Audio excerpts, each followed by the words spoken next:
Selamat pagi pemirsa, apa kabar Anda hari ini? Senang sekali kami dapat menjumpai Anda dalam berita Papua hari ini. Saya Yuni Rumbaran beserta tim redaksi telah menyiapkan sejumlah berita menarik dan aktual untuk Anda. Berikut 3 berita utama.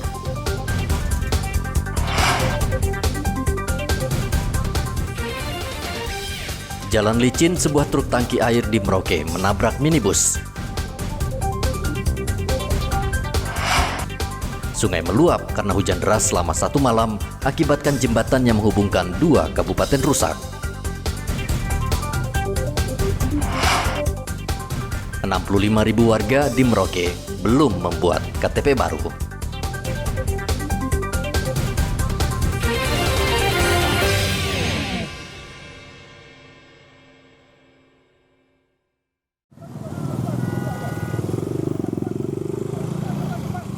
Truk tangki air ini berusaha menghindari minibus dari arah depan saat di tikungan tajam di Jalan Wali-Wali, Merauke. Namun sopir truk gagal hingga menabrak minibus, kemudian terguling di jalan licin akibat hujan. Kecelakaan ini menyebabkan arus lalu lintas sepanjang 1 km dari arah Jembatan Maro dan sebaliknya macet parah. Truk tangki yang membawa penuh air mengalami kerusakan yang cukup parah, sementara minibus rusak berat pada bagian kanan.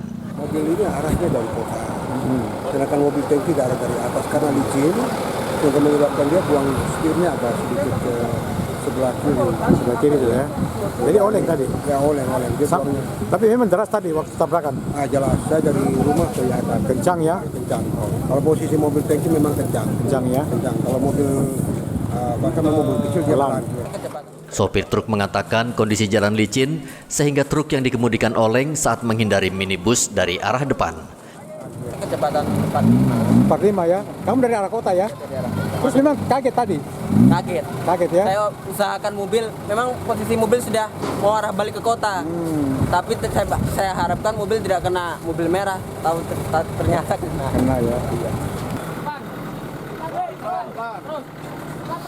Tidak ada korban jiwa dalam kecelakaan itu, namun kedua pengendara mengalami luka ringan.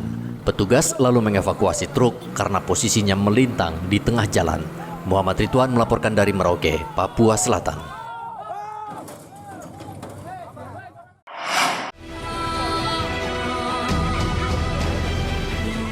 Beginilah kondisi jembatan penghubung antara Kabupaten Manokwari dan Kabupaten Tambrau. Jembatan ini hampir roboh karena diterjang banjir Kali Wariori. Bahkan, tiang bagian tengah yang menjaga jembatan sudah ambruk. Selain jembatan, hujan juga menyebabkan jalan rusak parah dan tidak bisa dilalui, sehingga praktis jalan penghubung ini terputus sementara waktu. Warga berharap pemerintah daerah segera bertindak memperbaiki jembatan karena khawatir membahayakan masyarakat yang melintas. Jembatan Wariori menghubungkan warga distrik Masni dan Sidei. Terdapat belasan kampung dan ribuan warga yang bergantung dengan jembatan ini. Mereka terancam terisolasi jika jembatan ini ambruk. Edi melaporkan dari Manokwari, Papua Barat.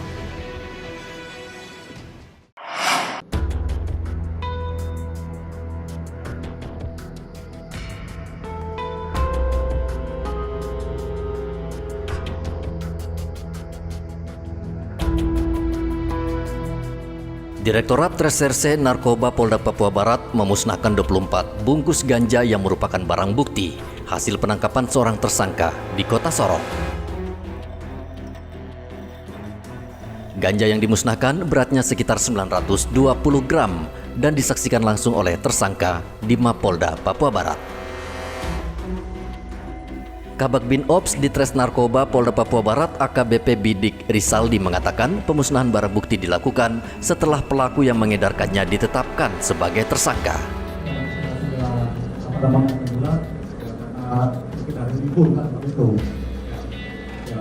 Itu kami sudah memegang surat dari ketetapan status barang sitaan narkotika ini sesuai dengan undang-undang narkotika ya.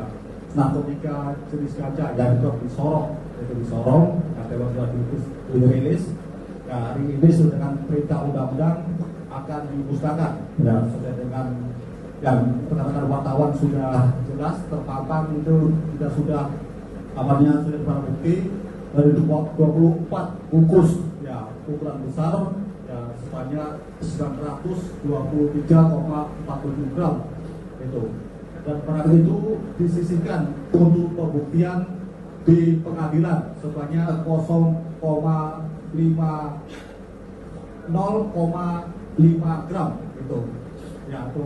Kemudian yang dimusnahkan sebanyak 920,973 itu dari 923 ya untuk barang bukti dimusnahkan 0,5 gram. Nah itu ya, pada hari ini ya pukul 13.30 ya kami akan segera memusnahkan barang bukti yang berhasil diungkap oleh Ofdal Darurat Narkoba di wilayah hukum Sorong. Berkas perkara kasus ini sudah dilimpahkan ke Kejaksaan Negeri Papua Barat dan dalam waktu dekat tersangka akan menjalani persidangan. Tersangka ditangkap di Jalan Jenderal Ahmad Yani, Kota Sorong saat hendak mengambil paket kiriman ganja miliknya. Ia tidak mengetahui polisi sudah membuntutinya. Akibat perbuatannya, tersangka diancam hukuman penjara maksimal 20 tahun dan denda 1 miliar rupiah. Edi melaporkan dari Manokwari, Papua Barat.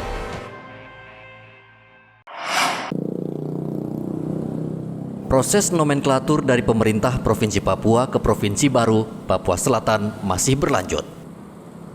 Kantor Dinas Kependudukan dan Catatan Sipil Merauke berupaya mengajak warga untuk datang mengurus kartu tanda penduduk Provinsi baru. Berbagai terobosan dilakukan di Sdukcapil agar masyarakat meluangkan waktu mengurus KTP baru, namun hasilnya belum maksimal. Tingkat kesadaran warga Merauke mengurus KTP baru diklaim masih sangat rendah. Sehingga tidak heran, dari 165.000 warga, sekitar 65.000 diantaranya belum mengurus KTP baru.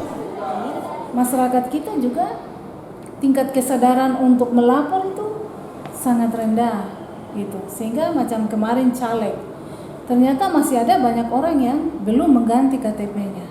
Ya, beliau yang nyalon itu mereka arahkan masyarakat untuk kami layani. Itu juga membantu kami untuk meningkatkan cakupan, selain kami turun ke lapangan gitu. Bagian-bagian yang kita misalkan ada sekolah yang belum kita jangkau, kita minta untuk difasilitasi seperti itu.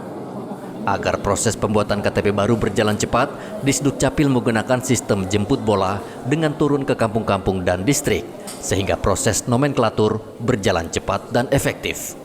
Kantor Disdukcapil Merauke berharap masyarakat mau datang ke kantor Disdukcapil untuk mengurus KTP baru. Hal ini penting menjelang pemutakhiran data baru untuk Pilkada Serentak 2024. Muhammad Ridwan melaporkan dari Merauke, Papua Selatan.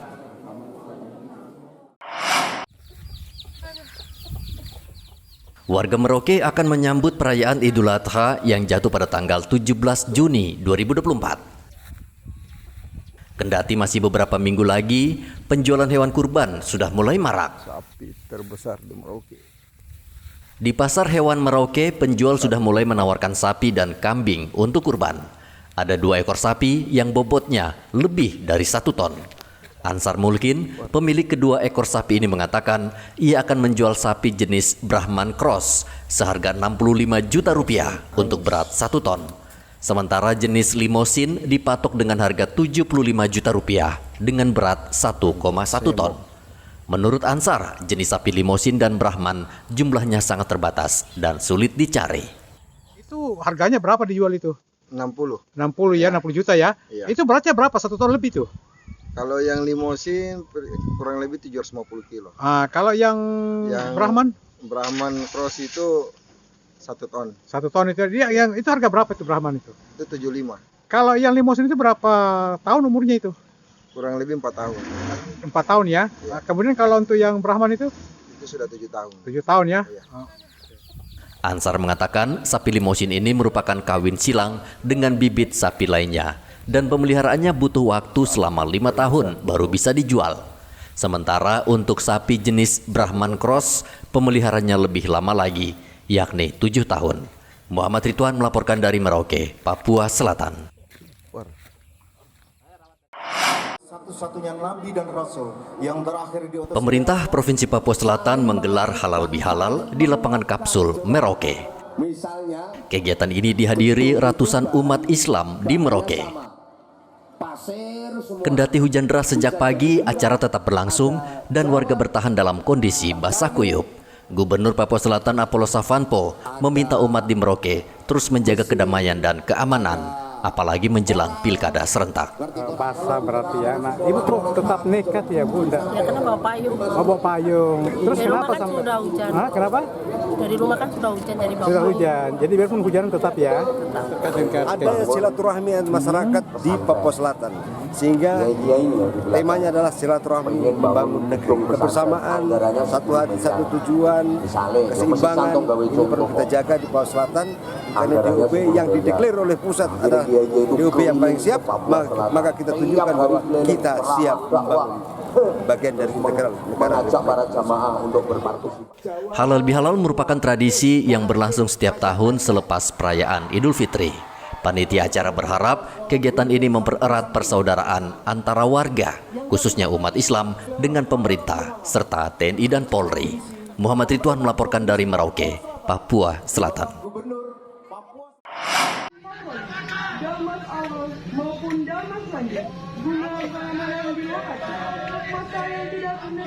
Polres Manokwari menggelar simulasi pengamanan Pilkada 2024 yang akan berlangsung bulan November mendatang.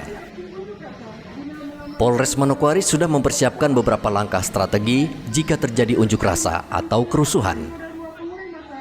Simulasi langsung dipraktekkan anggota Samapta Polresta Manokwari di halaman Mapolres. Kapolresta Manokwari Kombes Rifadin Beni Simangunsong mengatakan simulasi ini penting untuk memastikan personel telah siap mengawal rangkaian kegiatan di tahun politik. Lapangan ini mau menjelang pemilu kada,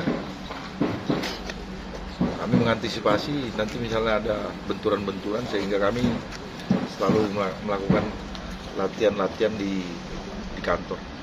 Tadi anggota baru sekitar 42 orang baru, tapi yang lama ada juga kami mutasikan. Ya, mudah-mudahan dalam menyambut pesta demokrasi pemilu kada ini nanti kami bisa mengamankan itu aja. Kalau pembekalan khusus sudah biasa kita kan, karena pilpres kan sudah kita laksanakan, nggak jauh beda dengan pilpres pembekalan. Cuman bedanya kan sini kan konteksnya kan masyarakat simpatisan orang yang sebagai pendukung itu berbenturan langsung. Nah, itu yang lebih kami antisipasi. Makanya kami harus lebih banyak melakukan kegiatan-kegiatan cooling system. Ya bukan tugas kami sebenarnya, bersama dengan pemerintah daerah, kemudian Kesbangpol contoh, kemudian dari KPU, Bawaslu, semuanya sosialisasi untuk menjaga Kamtipmas pada saat pelaksanaan pemilu. Petugas melakukan adegan saat situasi rusuh ketika pilkada berlangsung. Salah satu kelompok tidak puas dengan hasil perhitungan suara dan bertindak anarkis. Dalam situasi seperti ini, Kapolres Manokwari meminta anggota mengedepankan langkah preemptif dan preventif sesuai dengan prosedur standar operasional dalam pengamanan. Kapolres berharap masyarakat juga berperan aktif membantu kepolisian menjaga ketertiban dan keamanan agar pilkada berjalan aman dan lancar. Edi melaporkan dari Manokwari, Papua Barat.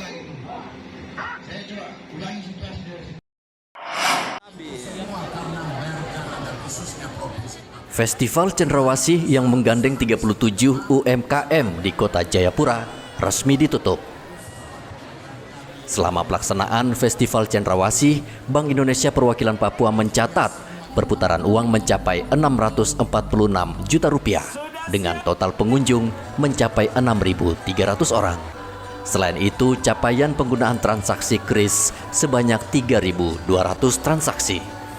Intinya kita ingin ekonomi Papua lebih terdiversifikasi dan pemainnya semakin banyak, khususnya UMKM.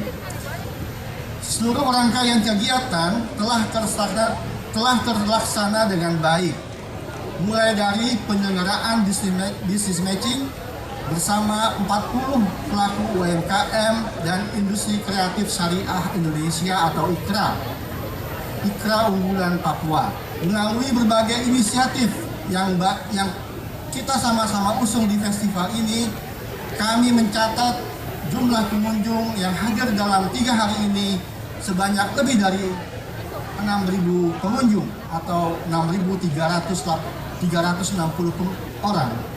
Sampai dengan tanggal 19 2024 ini tercatat capaian omset transaksi pada penyelenggaraan festival ini sebesar lebih dari 600 juta, tepatnya 646 juta.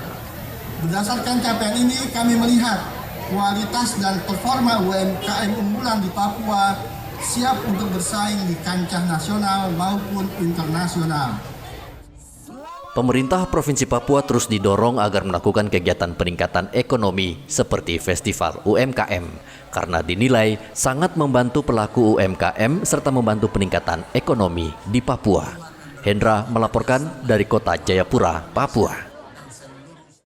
Informasi tadi sekaligus menutup jumpa kita dalam Berita Papua hari ini. Saya Yuni Rumbarar dan tim redaksi yang bertugas mengucapkan terima kasih atas kebersamaan Anda. Selamat pagi dan sampai jumpa. Wanyambe.